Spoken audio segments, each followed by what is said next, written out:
the Greens candidate for Pittwater. I've lived there for many, many years, ever since just about when I came up from England. It's the most beautiful place to live. I'd like to thank the Manly Daily for hosting this event. Your newspaper has an important role to play in the community, and I hope we can continue to count on your independent voice. The Greens, if given half a chance, will create a visionary government which governs for the whole community in the long-term interests of all people. The Greens seek a bright future and, of course, with 100% renewable energy. But right now we have a government that is not listening to the people. In Pittwater, one of the most liberal seats in New South Wales, we have seen local councils overruled. The imposition of the 1050 rule has allowed people to cut down hundreds of trees and thousands across Sydney. And this government's plans to amalgamate councils will further undermine local democracy.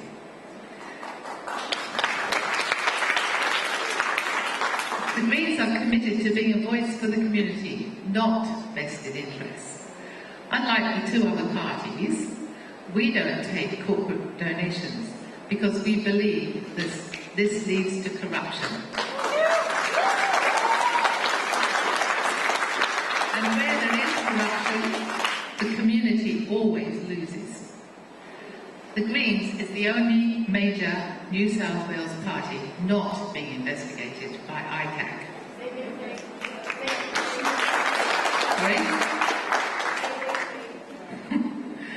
There are places and communities too precious to give away to development and mining. Bulga, a tiny town in the Hunter Valley, is just one example. The government combined with Rio Tinto against the community to approve new coal mining. The local people, who are only just this tiny town of about 400 people, went to court and they won twice against Rio Tinto in the High Court. And they thought, thank goodness we've saved ourselves. Anyway, that wasn't enough. The government flexed its muscles, changed the law to support Rio Tinto, and now they are probably going to be living right next to a huge coal mine. Too often it seems New South Wales is being governed for private interests, not for public good. The Greens are concerned the new local hospital, which is replacing two public hospitals, is going to be 90% private. In the US, the private health system leads to more bankruptcies than any other cause. Is this what we want for New South Wales? Definitely not. In education, funding for TAFE is being cut. And why is that? To allow private operators to profit. We also, in the Greens, don't believe in selling off our poles and wires. Absolutely mad. It will become a private monopoly, and we will be the bunnies paying the price.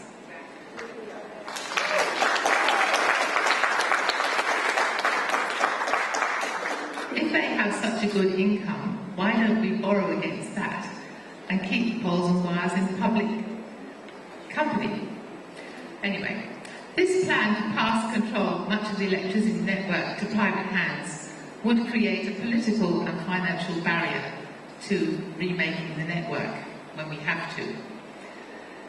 The Greens have a vision for jobs growth and clean energy, and we've launched our updated policy actually today, and here it is. Our policy is for a secure energy future that stabilises household bills, eliminates greenhouse gas emissions from electricity generation, and creates tens of thousands of new jobs across New South Wales. This could position New South Wales as a world leader in the fast-growing clean energy economy and provide local jobs too. And yet in New South Wales we have coal. The old parties are just stuck in the coal era. A swarm of lobbyists is persuading government that coal is good for humanity. Protests are now building momentum across this state. Farmers are up in arms about the destruction to land and water caused by the coal and coal seam gas industry. And we support their actions. We buy the food many of these farmers produce, and neither party want tainted food. All we hear about is the jobs that mining apparently creates. Well, there are just 1,800 jobs in coal-fired power stations and about 4,000 in mining the coal to fuel them. Coal is dying out all over the world.